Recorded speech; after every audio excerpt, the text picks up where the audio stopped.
Hi, this is Corey Franklin with Remembering the Past, the show where we talk about people who've died recently who've had a profound effect on our history, our society, or our culture. And tonight we're going to talk about Mike Wallace. Mike Wallace died recently at the age of 93, and he was the longtime correspondent for 60 Minutes. He was basically the inventor of the adversarial style of interviewing, the abrasive, almost attack form of interviewing. He was very literate about it, but people dreaded him. The Coors Brewing Company, who he once did a piece on, once ran an ad that said, "The four most dreaded words in the English language are Mike Wallace is here." Here's Andy Rooney, his longtime compatriot at 60 Minutes, to talk about what Mike Wallace did. It's difficult to put your finger on what it is about someone that makes them good to watch on television, but whatever it is, Mike had it like few people ever have. What he did best was ask questions. He was a genius at getting people to reveal themselves on camera to all of us. He didn't go down a list of questions he had written in advance. He asked a question, got an answer, and then came up with another question, often based on that answer. That, of course, is putting it mildly. He made a lot of news, he got a lot of scoops, he upset a lot of people, and occasionally got in trouble. Anyway, Mike Wallace started out as Myron Wallace. He was a nice Jewish boy who was born in Brookline, Massachusetts. Trivia for you, he was born about 5 doors away from John Fitzgerald Kennedy, who was born the year before, so they were neighbors briefly. Wallace was a Wolverine. He went to the University of Michigan. He was in the war. He worked after the war with Douglas Edwards, who also went on to work at CBS. But he got his first big break when he moved to Chicago. That's right here in Chicago. He had changed his name from Myron to Mike. Her name was Buff. Husband and wife shows were all the rage in those days. The show started on radio as the Mike and Buff Show. Then it became the Shea Show because it emanated from the Shea Paris, a swanky restaurant in Chicago. And then they moved to New York, where they got divorced, and he got his own interview show. A young woman by the name of Buff Cobb, came to Chicago with Cholula Bankhead in a play called Private Lives. And I interviewed her. I was doing an radio interview show at the time called Famous Names. Interviewed her, had a crush on her. Eventually wound up marrying her. And then CBS television came out to Chicago looking for new talent. This was in 51. We had been doing the Shea Show, it was called, this Mike and Buff radio show for about an hour every night. For an hour every night, 12:30 to 1:30, I guess, or 12 to 1. And they liked what they saw, and they brought us east. We started Mike and Buff on CBS television. I believe it was in June of 1951. In the color studio, there was no color television. Color television was just beginning. So they started Mike and Buff in color. So Mike and Buff was one of the first color television shows in New York, but it didn't last very long because Mike and Buff didn't last very long and they got divorced. Mike Wallace was on his own, and he picked up a couple of partners, and they learned how to do interview TV. There was really no interview TV before that point, and this was actually the forerunner of 60 Minutes. It was a show called Night Beat. Here he talks about it. Ted Yates and I decided, let's try and see if we can't do an interview show at 11 o'clock. We'll start it with news. We'll do maybe 5 minutes, 8 minutes, and then do over the next 45 minutes or 50 minutes, do 2 interviews, 2 one-on-one interviews. And we came up with the name Night Beat. And Night Beat struck a nerve in New York, the way that things occasionally do, whether it's a play or a ballet or a movie or whatever. Night Beat became an overnight big hit in New York. And the style that mainly Yates developed, but I was a co-conspirator. I knew how to do it. We began to do research that had not been done on radio and or television interviews before. We began to confront people with anomalies from their past and what they're doing now. We became occasionally abrasive, frequently irreverent, sometimes confrontational, and it really did strike a nerve in Manhattan. I mean, there was the old business of the cab drivers that go get a mic and that kind of thing, and we were dinner conversation, and everybody when I say everybody in sports, in theater, in movies when they came to town, in politics, everybody wanted to be on Nightbeat. Ted Yates had worked with Tex McCrary. Tex and Jinx were a husband and wife team that preceded Mike and Buff in New York. And Tex McCrary was a former newspaper man, had a newspaper column still. They had a radio show together. And Tex took young people and taught them who wanted very much to get into journalism. Bill Sapphire was one of his people, Bill Adler. Ted had a notion about getting rid of the pablum of most interview shows at that time. Let's really do some research, really think about tough questions, make people squirm a little bit, ask the questions that the audience would like you to ask. And that's exactly what happened. We put together a team of 3 or 4 of us, and everybody just had a good time. It was a band of brothers and sisters who did immense research, and this was really something new. Almost journalism, but not quite. So while the concept is routine today, at the time it was actually groundbreaking, and you heard about the birth of it. Tex McCrary was a very important figure in that, and he was one of Mike Wallace's mentors. Here's a little bit of a Nightbeat interview that Mike Wallace did with one of the head TV writers at the time, a fellow by the name of Rod Serling, who had a new series coming out called Twilight Zone. This is Mike Wallace with another television interview in our gallery of colorful people. In television drama, few names have the prestige of that of our guest. Rod Serling is the only writer to have won 3 Emmy Awards for Requiem for a Heavyweight, Patterns, The Comedian. We'll talk to him about censorship in television, his fight to say what he believes, and we'll learn what he means by the price tag that hangs on success. You've got a new series coming up called The Twilight Zone. You are writing as well as acting executive producer on this one. Who controls the final product? You are the sponsor. We have what I think, at least theoretically anyway, because it hasn't really been put into practice yet, a good working relationship, where in questions of taste, in questions of the art form itself, in questions of drama, I'm the judge, because this is my medium and I understand it. I'm a dramatist for television. This is the area I know. I've been trained for it. I've worked for it for 12 years, and the sponsor knows his product, but he doesn't know mine. Brilliant man, Rod Serling, but that was perhaps a little too highbrow for the interview shows of the time. Even Edward R. Murrow was losing his audience to more mass entertainment. There was a subtle struggle going on in television in the late 50s and early 60s between highbrow and middlebrow. So Mike Wallace's Nightbeat went off the air and he was putting around. He did a nice show called Biography that I always liked. He'd do biographies of famous characters. It was taken over by A&E later on. Much better when he did it. And then a fateful event in his life. One of his 2 sons from his first marriage, Peter, died in a skiing accident in Greece. His other son, by the way, is Chris Wallace, who is a news commentator himself. And he moved over to CBS. And at CBS, he was puttering around for a while until the concept of 60 Minutes came up. His mentor here was the father of 60 Minutes, another young up-and-comer, Don Hewitt. I'd been at CBS already for about 5 years by the time he approached me. And he came over of a Sunday afternoon, as I remember. And Don was, I don't know if he's told you this or not, but he was in trouble himself at that time because he had been fired off the CBS Evening News with Walter Cronkite. I didn't realize he'd been fired, but he had been fired, and because he wasn't serious enough. He was in a small room trying to come up with a notion that would be interesting to CBS News, and he came up with an unnamed magazine show, still unnamed magazine show, and it was going to be Harry Reasoner who was going to be the sole anchor. And he came in and told me that Harry was still going to be, in effect, the top banana, but they needed somebody who would wear the black hat to Harry Reasoner's white hat. And I said, I can understand that. Anyway, the way he told it, once you hear Hewitt in full cry, he can be very persuasive. And so he said, we want to do a pilot, sample hour.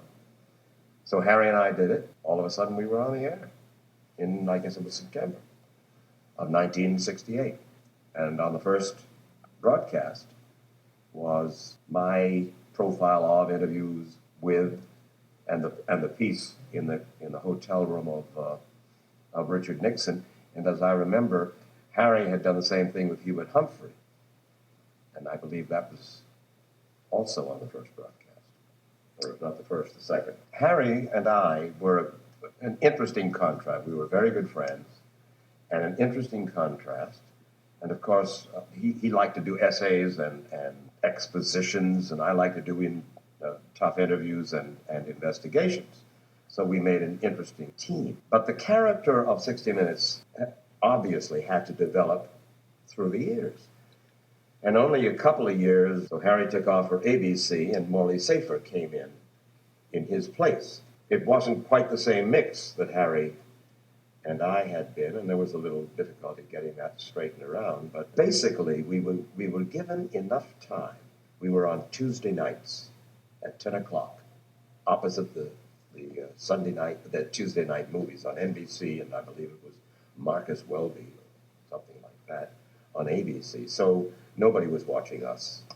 We had some years in which to find our way. Hard to imagine 60 Minutes on Tuesday night, but it became a success when they moved it to Sunday night. And after Harry left, Hewitt and I said, what in the world are we, why are people going to tune in?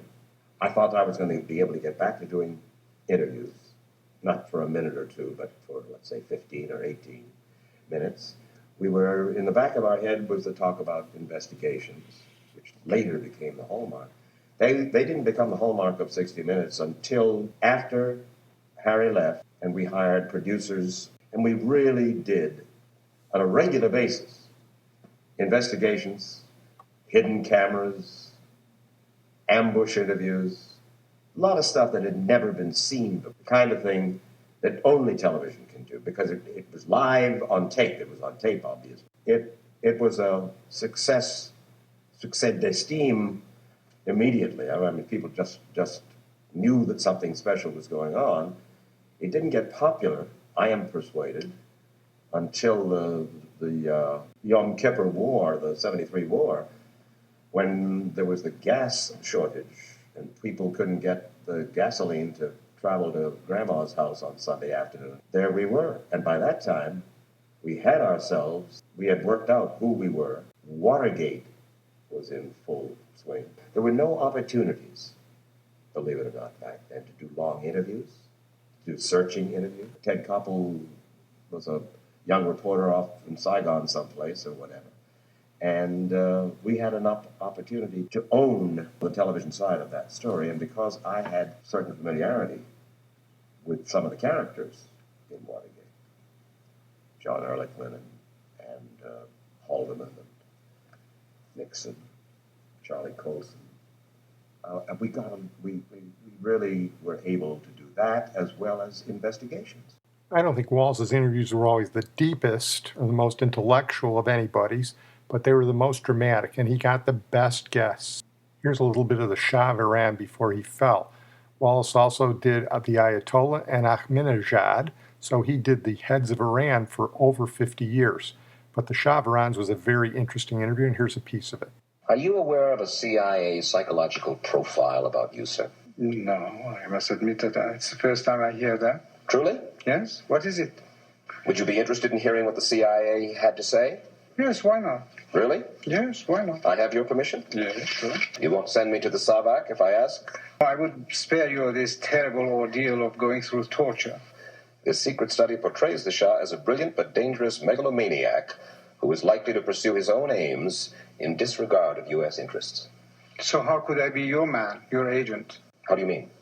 safeguarding your interests? Well, it says that the Shah is an uncertain ally. His dreams of glory apparently... I know. So you would like me to be your stooge? Do you want me to go on, or shall I forget about this, Your Well, Majesty? some funny points, why not? Shall I go on, or would you prefer that I stop, sir? Well, the question is that I have now that you mentioned, I have seen that appearing in papers, but I think it's lots of imagination in that. I think you get the idea on Mike Wallace's interview style. He did a famous interview with Jack Kevorkian, which we did on our Kevorkian program. Here's a little bit of Salman Rushdie. This is when a fatwa was offered on him after he wrote the Satanic Verses. There is you. Well, there's a storyteller. Yeah, that's the storyteller. That's Salman Rushdie. And there is the Prince of Silence, and by God, that is the Imam Khomeini. Well, I'd resist that reading completely. He is the Prince of Silence, and he tries to keep the storyteller from telling his story. Occasionally, Mike Wallace's style would get him in trouble. It got CBS in huge trouble. There was a huge lawsuit entered by General William Westmoreland, who was the commander of all U.S. troops in Vietnam. On 60 Minutes, Wallace claimed that Westmoreland had hidden troop information from the U.S. government. I did not accept his recommendation. I did not accept it. And I didn't accept it because of political reasons. That was I may have mentioned this, I guess I did. But that was not the fundamental thing. I just didn't accept it. What's the political reason? Why would it have been a political bombshell? That's really... Because the people in Washington were not sophisticated enough to understand and evaluate this thing, and neither was the media. We underscore what General Westmoreland just said about his decision. He chose not to inform the Congress, the President, not even the Joint Chiefs of Staff, of the evidence collected by his intelligence chief. Shortly after Westmoreland suppressed his intelligence chief's report, General Joseph McChristian was transferred out of Vietnam. It was at this point, we believe, that McVie began to suppress and then to alter critical intelligence reports on the strength of the enemy.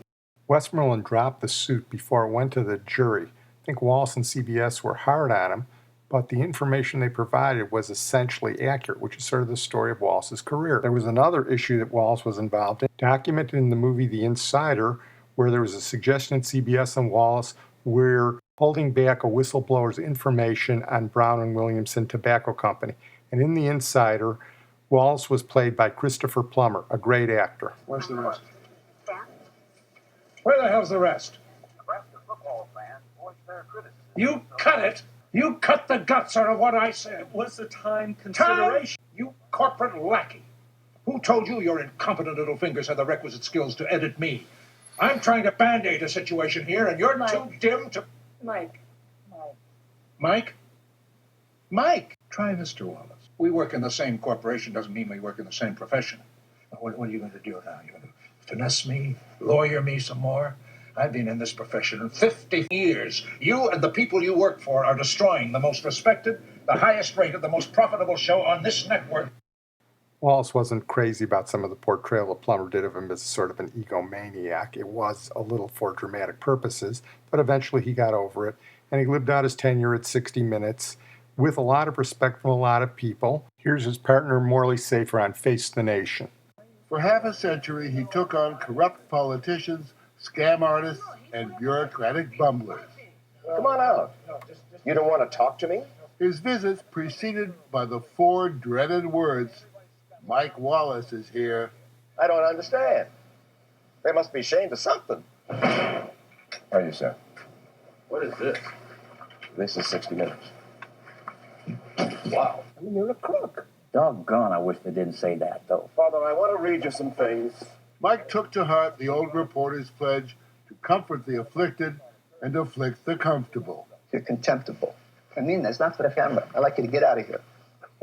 I'm nosy and insistent. And Andy Rooney did a nice tribute to him on his last program in 2006. 60 Minutes will not be the same in the future as it has been in the past, and it won't be as good because Mike won't be on it. The 60 Minutes office over the years has been a lot of fun to be in, and I don't feel funny tonight. Having Mike leave 60 Minutes is more like a death in the family. Well, you can tell Mike Wallace was a complex character, and love him or hate him, he was a pioneer in television and in interview journalism. Another one of those guys you're not likely to see his like again. Well, I'm going to close on that. I want to thank my producer, Sid Tepps. We're going to close our commentary on Mike Wallace with Don Henley's commentary on the media, a little bit of dirty laundry.